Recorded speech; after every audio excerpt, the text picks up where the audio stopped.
Hi friends, మనము percentage basics చెప్పుకుంటున్నాం కదా. మీకు ఇప్పటివరకు చెప్పింది అర్థమవుతుందని నేను అనుకుంటున్నా. ఇప్పుడు బేసిక్లో మరొక పాయింట్ ఏంటంటే రైటింగ్ వన్ క్వాంటిటీ, అంటే ఒక 12 అనే క్వాంటిటీని as the percentage of other. 80లో 12 ఎంత పర్సెంట్? 80లో 12 ఎంత పర్సెంట్? ఫర్ ఎగ్జాంపుల్, ఒక క్లాస్లో 80 మెంబర్స్ ఉన్నారనుకోండి, అందులో 12 మెంబర్స్ ఆబ్సెంట్. సో ఆ రోజు ఆబ్సెంట్ పర్సంటేజ్ ఎంత అని అడిగారు అనుకోండి, మనం ఇలా చేస్తాం. ఓకేనా? So what percentage of 12 of 80 ఇప్పుడు మనం చెప్పబోతున్నాం.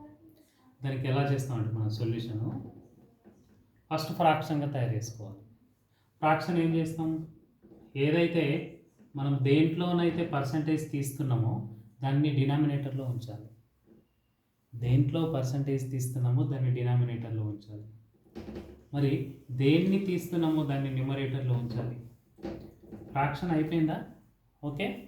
ఫ్రాక్షన్ను పర్సంటేజ్గా మార్చాలంటే ఇందాక మనం అనుకున్నాం కదా, ఇంటూ 100 చేయాలని కదా.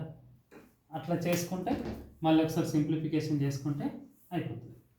4 2s 4 3s 2 1s 2 5s. So answer చూస్తే 3 × 5 15.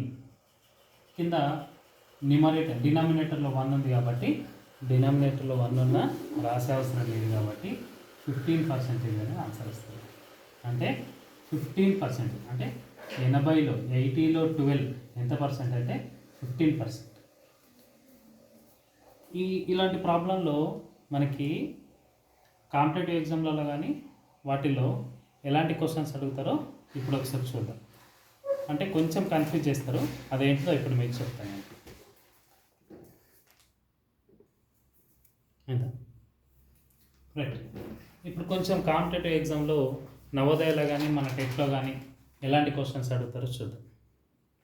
సో ఇక్కడ 35 పైస్ అని ఇవ్వడం జరిగింది. ఈ 35 పైస్ 2.5 రూపీస్లో ఎంత పర్సంటేజ్ అని మనం చెప్పాలి. 35 పైస్ 2.5 రూపీస్లో ఎంత పర్సంటేజ్ అని మనం ఇప్పుడు చెప్తున్నాం. ఈ లెక్కను మీరు చేసేటప్పుడు చాలా నెమ్మదిగా ఒకటే గుర్తుపెట్టుకోండి. ఒక చిన్నది ఇచ్చి విలువ అది పెద్ద దానిలో ఎంత పర్సెంటేజ్ అని అన్నప్పుడు మనం ఒక ఫ్రాక్షన్ తయారు చేస్తాం.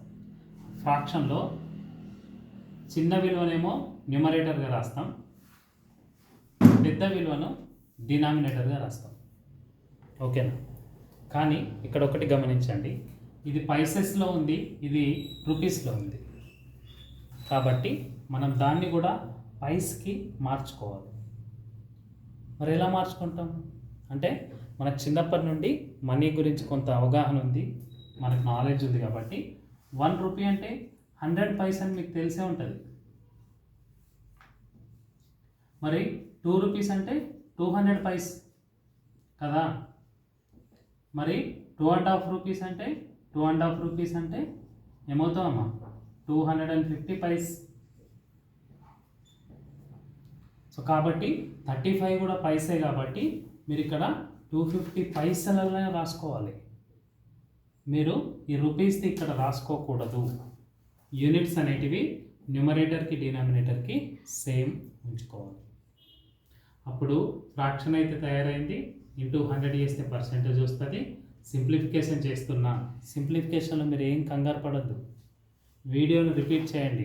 ఇక్కడ ఎక్కడ చేస్తున్నానో దాన్ని జూమ్ చేసి చూడండి. ఇక్కడ 0 0 క్యాన్సిల్ చేసిన, ఈ క్యాన్సిల్ ఏంది అని అంటే న్యూమరేటర్లో డినామినేటర్లో 10తోని డివైడ్ చేసినట్టు. దీన్ని 10తో డివైడ్ చేసిన, దీన్ని కూడా 10తోని డివైడ్ చేసిన విధానం. ఇక్కడ మళ్ళీ 5తో చేస్తున్నా చూడండి, 5 5s. ఇక్కడ చూడండి 5 2s. ఇంకొక స్టెప్ అయిపోయిందా? మళ్ళీ ఒకసారి మూడో స్టెప్ చూడండి, 5 1s 5 7s. చూస్తారండి. మరి ఆన్సర్ ఏమొస్తుంది? 7 × 2 14. బై 1 ఉన్నా లేకున్నా ఒకటే. అది 14/1 14 ఎలా అవుతుందో మళ్ళీ మనం డిస్కస్ చేసుకుందాం నెంబర్ సిస్టంలో. ఇప్పుడైతే 7 × 2 14% అనేది ఇక్కడ మనకు ఆన్సర్ వస్తుంది కదా. మరి చూద్దాం. 24 seconds in percentage of 3 minutes. So ఇక్కడ కూడా ఇందాక చెప్పినట్టు 24 seconds ఇది సెకండ్స్లో ఉంది. అది మినిట్స్లో ఉంది. మినిట్కి అయితే 60 సెకండ్స్ కదా, మరి 3 మినిట్స్కి ఎన్ని సెకండ్స్? ఎన్నమ్మా? 180 సెకండ్స్. మరి ఫ్రాక్షన్ అయితే తయారైంది, పర్సంటేజ్గా మార్చాలంటే ఇంటూ 100 చేసుకోవాలి. 0 0 క్యాన్సల్. ఇక్కడ చూసుకుంటే 6 3s are 18, 6 4s are 24.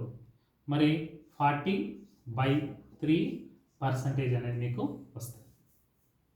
మీ ఆన్సర్లో ఒకవేళ 40/3 లేదనుకోండి, మీరు ఈ 40ని 3తోని డివైడెడ్ బై చేయాలని అర్థం కదా. 3 1 జా 3, 1 మిగులుతుంది, 0 దించుకుంటాం. 3 3 జా 9, 1 మిగులుతుంది, 0. మళ్ళీ 3 3 జా 9, మళ్ళీ 1 మిగులుతుంది, 3.